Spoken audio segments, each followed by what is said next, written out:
हाँ देखिए 5.2 पहला नंबर क्वेश्चन में क्या बोला है कि निम्नलिखित सारणी में, ये सारणी यहाँ बना हुआ है ना, उसमें रिक्त स्थान को भरना है जहाँ एपी का प्रथम पद एपी का प्रथम पद क्या बोला है, ए बोला है। ए को प्रथम पद कहते ही हैं, पहले आपको हम बताए होंगे ए को क्या कहते हैं, प्रथम पद कहते हैं। ठीक है, तो ए को हम किस नाम से जानते हैं, प्रथम पद।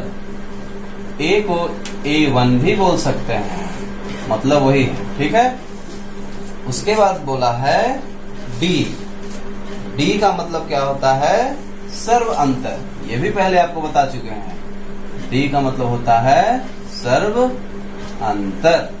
ठीक है, हाँ। और उसके बाद लिखा है एन,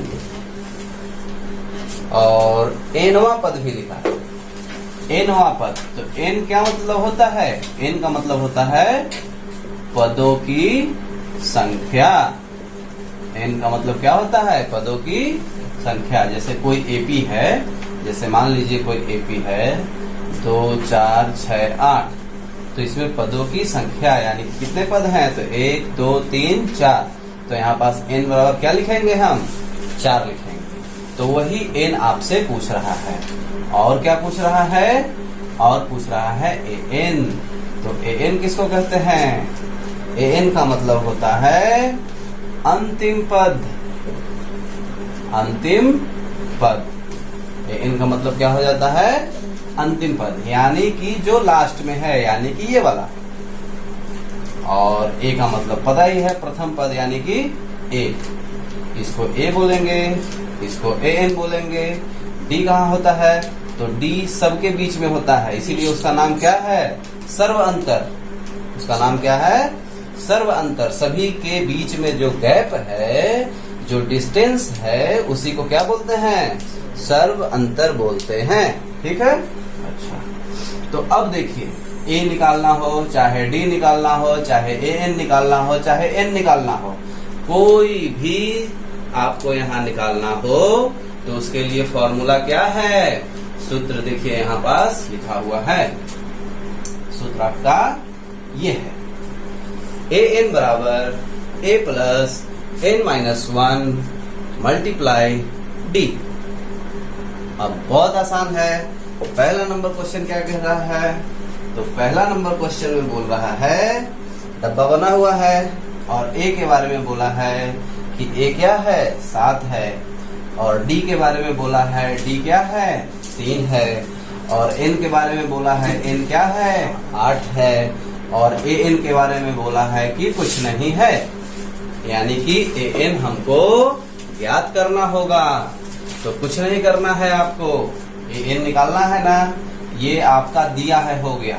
ठीक है, इसको आप दिया है में लिख सकते हैं। ठीक है, तो अब कुछ नहीं करना है, इसी सूत्र पे इस मान को क्या कर देना है, बैठा देना है। तो ए एन हमको ज्ञात करना है, तो ए एन हम इसका वैसे ही लिख देंगे।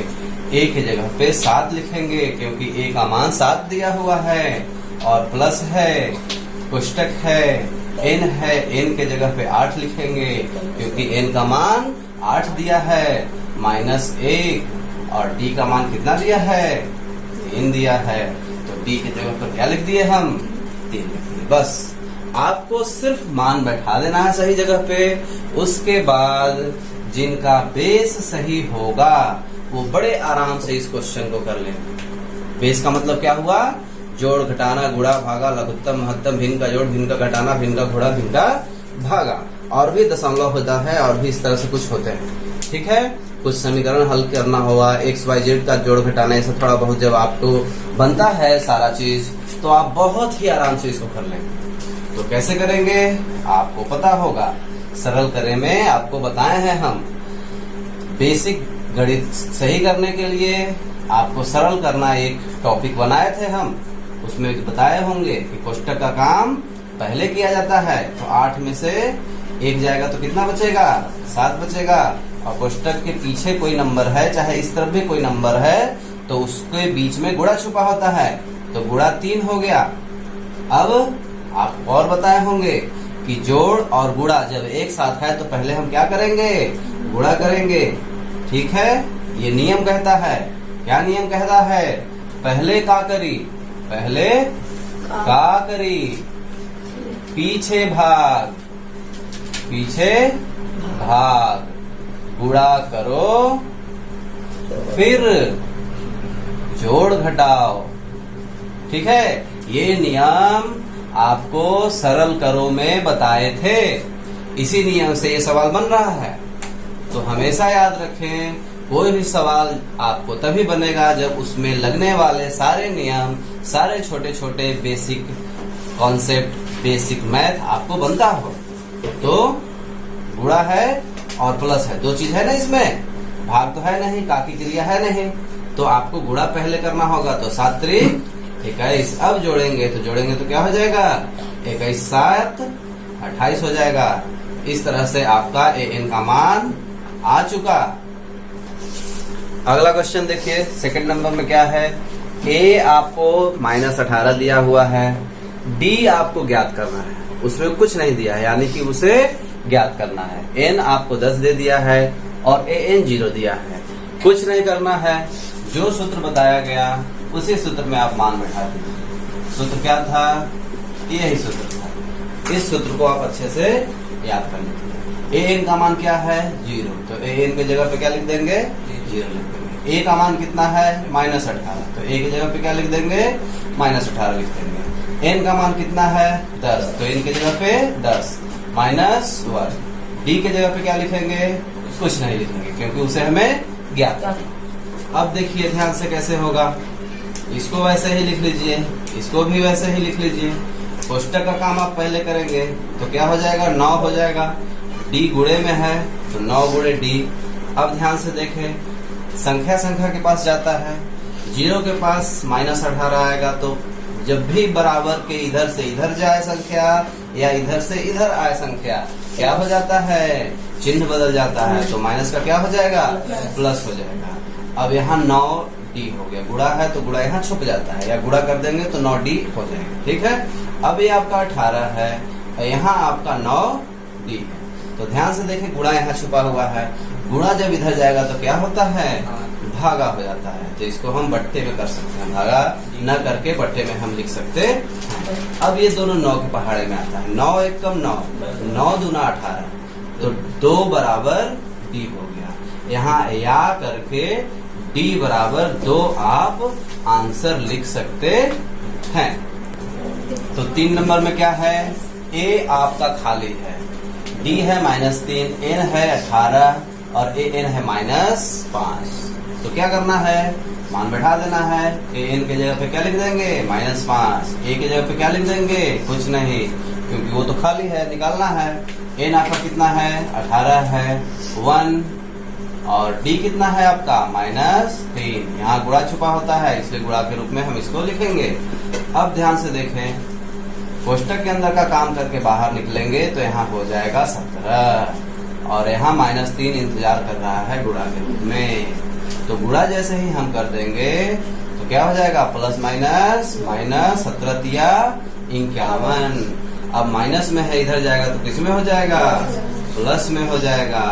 तो माइनस प्लस क्या होता है, माइनस होता है। तो 51 में से 5 को घटाएंगे तो आपका 46 यानी कि 46 आएगा। प्लस का चिन्ह बड़ा यहाँ पास लिखा जाएगा। तो ए बराबर क्या आंसर आ गया आपका, 46। 4 नंबर देखिए क्या कह रहा है, ए आपका दिया है -18.9, डी दिया है 2.5, एन निकालना है, ए एन 3.6। तो एन के जगह पे क्या लिख देंगे आप, 3.6 लिख देंगे। ए आपका क्या है, -18.9 लिख देंगे। एन आपको निकालना है, डी आपका क्या है 2.5। तो पूरा मान बैठाने के बाद अब आप जब आगे चलेंगे तो ध्यान से देखिए, तो इसको आप इधर ला सकते हैं। तो माइनस में है तो किस में हो जाएगा, प्लस में हो जाएगा। और देखें ये बराबर हो गया, फिर प्लस है, एन निकालना है, 1 ऐसे ही छोड़ देंगे। ये गुणे में है ठीक, अब इसका काम कर लीजिए थोड़ा। तो इसका काम जब आप करेंगे तो ध्यान दीजिए, हम रफ में आपको करके दिखा देते हैं, बाकी जिनको बनता है अच्छे से वो तो बड़े आराम से कर लेंगे। जब इसको जोड़ना है तो दशमलव दशमलव के सामने रहता है, तो इसका दशमलव हम पहले लिखेंगे, फिर इधर की संख्या इधर और इधर की संख्या इधर। 9 6 15 हासिल 1, 8 3 11 और 1 12, 1 हासिल जाएगा, यानी कि 22.5 आएगा आंसर इसका। ठीक है, अब ये गुणे में है तो वो इधर आएगा, तो किसमें हो जाएगा? भागे में हो जाएगा। और इधर क्या बचा? n-1। ध्यान से देखें, ये गुणे में था, इधर आया तो भागे में हो गया।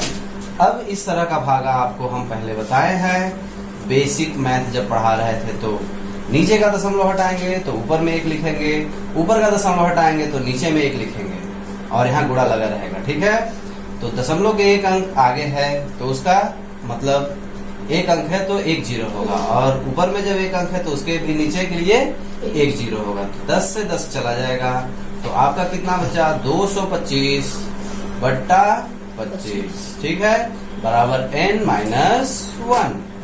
अब देखिए ध्यान से, तो ये दोनों 25 के पहाड़े में आता है। 25 से कम 25, 25 नमा 225। 25 के पहाड़े में 9 बार में क्या आता है? 225 होता है। तो आंसर यहाँ से क्या निकल के आया? 9 आया। इधर n-1। आगे देखिए, अब ये -1 है, ये बराबर के इधर आएगा तो क्या हो जाएगा? +1 हो जाएगा, बराबर n, यानी कि 10 बराबर n। या करके आप n बराबर 10 आंसर लिख सकते हैं।